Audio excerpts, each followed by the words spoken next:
Diamond Harbour picnic এবং একদিনের ভ্রমণের জন্য একটি সেরা স্থান। ডায়মন্ড হারবারের নদীর ধারে এমন বেশ কিছু স্পট রয়েছে যেই স্পটগুলো কিন্তু অনেকেই জানেনই না। ডায়মন্ড হারবার এসে আপনারা যদি না এই স্পটগুলো দেখেন তাহলে আপনারা অনেক কিছুই মিস করছেন। আজ এই ভিডিওর মধ্যে থাকছে ট্রেন বা বাসে করে আপনারা ডায়মন্ড হারবার কিভাবে আসবেন, কি স্পট এখানে এসে ঘুরবেন, কোন স্পটটার পর কোন স্পটটা দেখবেন, সবকিছু থাকছে আজকের এই ভিডিওর মধ্যে। তো চলুন ভিডিওটি শুরু করা যাক। সবার প্রথমে জেনে নেওয়া যাক এই ডায়মন্ড হারবারে আপনারা কিভাবে আসবেন। এই ডায়মন্ড হারবার আসার দুটো রুট রয়েছে, একটি হলো রেলপথ আর একটি হলো সড়ক পথ। রেলপথে যদি আসেন শিয়ালদা থেকে যে কোনো ডায়মন্ড হারবার গামী ট্রেনে আপনারা 15 টাকার টিকিটে চলে আসতে পারবেন এই ডায়মন্ড হারবারে। এবং আপনারা যদি সড়ক পথে আসেন তাহলে কিন্তু কলকাতা থেকে অনেক বাস পেয়ে যাবেন এই ডায়মন্ড হারবার আসা। স্টেশন থেকে বার হলে সব থেকে প্রথম আপনাদের সামনে এই জায়গাটি আসবে। এটি হলো ডায়মন্ড হারবারের পান কেন্দ্র। এখান দিয়ে আমরা সবার প্রথমে চলে যাব আজকের আমাদের গন্তব্যের প্রথম স্পট। এখন আমি চলে এসেছি ডায়মন্ড হারবার কলেজ পাড়ে। এই জায়গাটিতে আসার জন্য আপনারা ডায়মন্ড হারবার থেকে টোটো করে বা আপনারা পায়ে হেঁটে ফকিরচাঁদ কলেজ হয়ে এই জায়গাটিতে আসতে পারবেন। ডায়মন্ড হারবার থেকে যদি টোটো করে আসেন তাহলে ভাড়া পড়বে মাথা পিছু 15 টাকা করে। এখানে গাছের ছাওয়ার মধ্যে পরপর অনেকগুলো বসার জায়গা রয়েছে। সামনের দিকে একটু হেঁটে আসলে এরকম একটি জায়গা পাবেন নদীর ধারে। এই জায়গাটিতে বেসিক্যালি কলেজ স্টুডেন্টরা বেশি আসে। এখন কলেজ স্টুডেন্ট ছাড়াও অনেকে এই জায়গাটা এসে সময় কাটায়। নিরিবিলি গাছের মধ্যে এরকম রাস্তা চলে গেছে, তার সঙ্গে রয়েছে বসার জায়গা। এবং এই জায়গাটির অপোজিটে রয়েছে এরকম একটি জায়গা। নদীর পাশ দিয়ে এরকম সুন্দর রাস্তা এবং তার পাশে রয়েছে ডায়মন্ড হারবার পাম্পিং স্টেশন। এখান থেকে পাম্পের মাধ্যমে জল তুলে সেই জল পুরো ডায়মন্ড হারবারে কিন্তু সাপ্লাই করা হয়।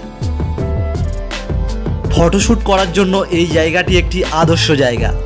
এরপর ওখান দিয়ে চলে আসলাম দ্বিতীয় স্পটে, ডায়মন্ড হারবার ছোট নদীর পাড়ে। ডায়মন্ড হারবার স্টেশন থেকে পায়ে হেঁটে বা টোটোতে করে পৌঁছে যেতে পারেন এই ছোট নদীর পাড়ে। এই ছোট নদীর পাড়ে আসার জন্য পাড়ার ভেতর দিয়ে কিন্তু অনেক শর্টকাট রয়েছে।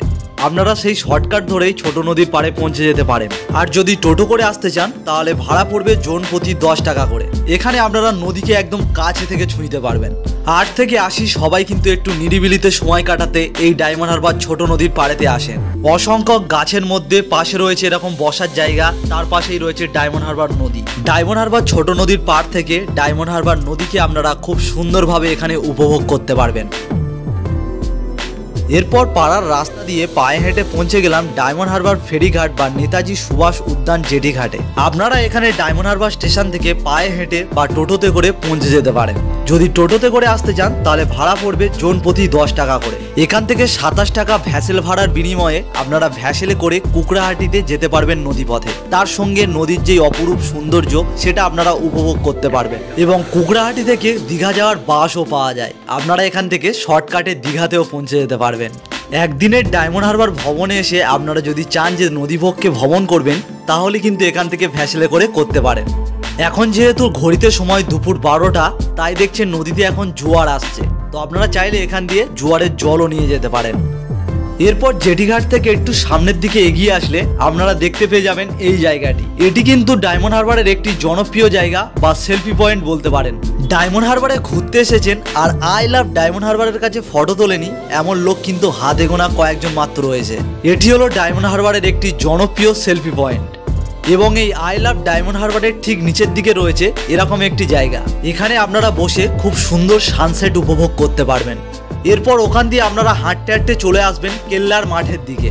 এই রাস্তা দিয়ে যেতে যেতে আপনারা দেখতে পাবেন এরকম অনেক বসার জায়গা রয়েছে। এখানে বসে কিন্তু আপনারা নদী এবং খুব সুন্দর সানসেট উপভোগ করতে পারবেন। এবং সন্ধ্যাবেলায় এই জায়গাগুলোতে অনেক খাবার দাবারের দোকান বসে। এই রাস্তা দিয়ে কিছুটা হেঁটে আসার পর আপনাদের সামনে পড়বে এরকম একটি মুক্তাঙ্গন বলে জায়গা। এখানে প্রবেশ করার জন্য কোনো এন্ট্রি ফি নেই। আপনারা বিনামূল্যে এই জায়গাটিতে ঘুরতে এবং বসে থাকতে পারবেন।